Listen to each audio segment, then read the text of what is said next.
જી નમસ્કાર, અમારી ચેનલમાં ફરીથી એક નવા વિડીયોમાં તમારું સ્વાગત છે। મિત્રો, તમે બધા મસ્ત છો, મજામાં હશો।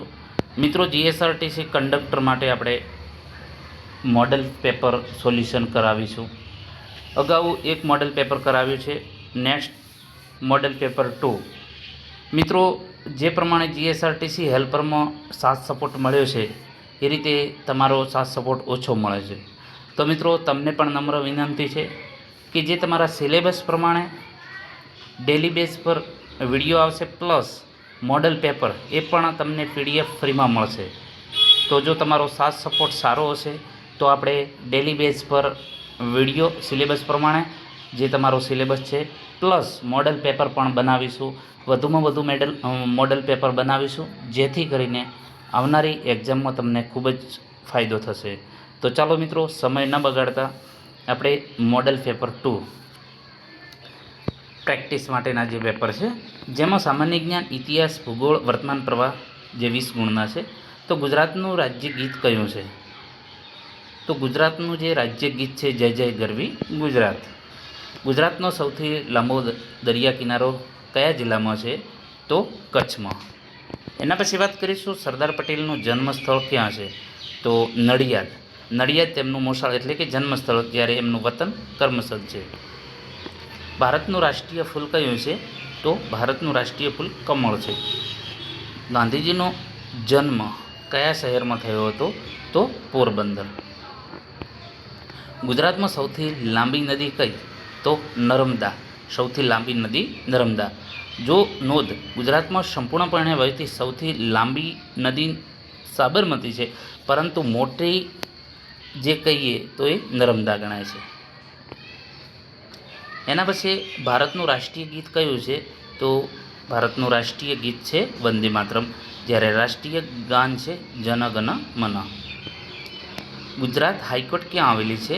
તો અમદાવાદમાં। ગુજરાત હાઈકોર્ટ અમદાવાદમાં આવેલી છે। યુનાઇટેડ નેશન યુનો, બરાબર, યુનોની સ્થાપના ક્યારે થઈ હતી? તો 1945। વિશ્વ યોગ દિવસ ક્યારે ઉજવાય છે? તો 21 જૂન। ગુજરાતનું સૌથી મોટું શહેર કયું છે? તો અમદાવાદ। ભારતના પ્રથમ રાષ્ટ્રપતિ કોણ હતા? તો રાજેન્દ્ર પ્રસાદ। નળ સરોવર કયા પક્ષી અભયારણ્ય માટે જાણીતું છે? તો ફ્લેમિંગો, બરાબર, યાયાવર પક્ષીઓ માટે, બરાબર, નળ સરોવર। ભારતીય ચલણ કઈ સંસ્થા બહાર પાડે છે? તો આરબીઆઈ। ગુજરાતનો રાજ્ય દિવસ ક્યારે ઉજવાય છે? ગુજરાતનો સ્થાપના દિવસ, બરાબર, તો 1 મે। ભારતનું રાષ્ટ્રીય જળચર પ્રાણી કયું છે? તો ડોલ્ફિન। સ્ટેચ્યુ ઓફ યુનિટી ક્યાં આવેલું છે? કેવડિયા, બરાબર। ભારતની સંસદ ક્યાં આવેલી છે? તો દિલ્હી। ગુજરાતમાં કુલ કેટલા જિલ્લાઓ છે? તો ગુજરાતમાં 34।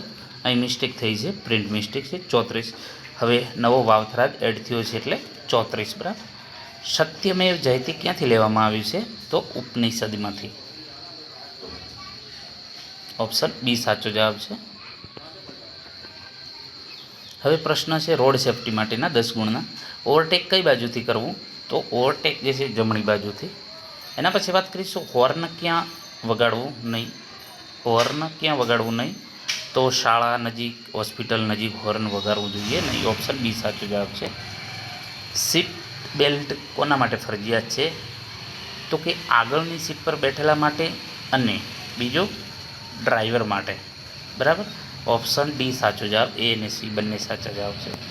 વરસાદ દરમિયાન વાહનની ઝડપ કેવી હોવી જોઈએ? તો વરસાદ દરમિયાન વાહનની ઝડપ ઓછી હોવી જોઈએ। ઓપ્શન બી સાચો જવાબ છે। રોડ સેફટી પર સફેદ પટ્ટીઓ શું દર્શાવે છે? તો રોડ સેફટી પર સફેદ પટ્ટીઓ ઝીબ્રા ક્રોસિંગ દર્શાવે છે। નશો કરીને વાહન ચલાવવું જોઈએ? સાચું કે ખોટું? ના, નશો કરીને વાહન ચલાવવું જોઈએ નહીં। ટ્રાફિક પોલીસના સંકેતોનું પાલન કરવું જોઈએ? તો હા।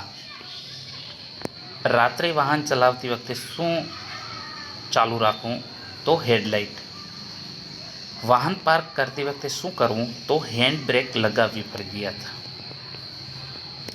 બસ સ્ટોપ પર બસ કેવી રીતે ઊભી રાખવી? તો ડાબી બાજુ। હવે ગુજરાતી વ્યાકરણ, જંગલનો સમાનાર્થી શબ્દ કયો છે? તો જંગલનો સમાનાર્થી શબ્દ વન છે.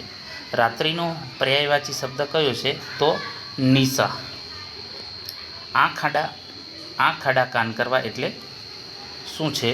તો રૂઢિપ્રયોગ છે. નવોનો વિરોધી શબ્દ કયો છે? તો જૂનો. મીઠું બોલવું એ શું છે? તો રૂઢિપ્રયોગ છે. ગાયનું બહુવચન શું થાય? તો ગાયનું બહુવચન છે ગાયો. ઓપ્શન એ સાચો જવાબ. કમળ જેવું મુખ કયો અલંકાર છે? તો ઉપમા. બરાબર. પુસ્તકનું લિંગ શું છે? તો પુસ્તક જે છે નપુંસક લિંગ આવે. રામ શાળાએ જાય છે મો ક્રિયાપદ કયું છે? તો ક્રિયાપદ જાય છે. બરાબર. સ્પષ્ટીકરણ કે જે શબ્દ ક્રિયા દર્શાવે તેને ક્રિયાપદ કહેવાય છે. અહીં જાય છે એ જવાની ક્રિયા છે. અંધારુંનો વિરોધી શબ્દ તો પ્રકાશ. ઓપ્શન એ સાચો જવાબ છે. એના પછી ઇંગ્લિશ. સી ખાલી જગ્યા સિંગિંગ. તો સી સાચો જવાબ છે ઇઝ. બરાબર. She is singing. એના પછી વાત કરીશું વી ખાલી જગ્યા સ્ટુડન્ટ્સ. તો વી આર સ્ટુડન્ટ બહુવચન છે. ઓપોઝિટ ઓફ હોટનું opposite cold. Synonym of fast તો ક્વિક. બરાબર. એનો સમાનાર્થી શબ્દ. He goes school. તો he goes to school. Option B સાચો જવાબ છે. Plural of man. મેનનું પ્લુરલ શું થાય? તો મેન. બરાબર. અહીં ખાસ ધ્યાન રાખજો MEN આવશે. બરાબર. I dash a teacher. તો આઈ એમ એ ટીચર.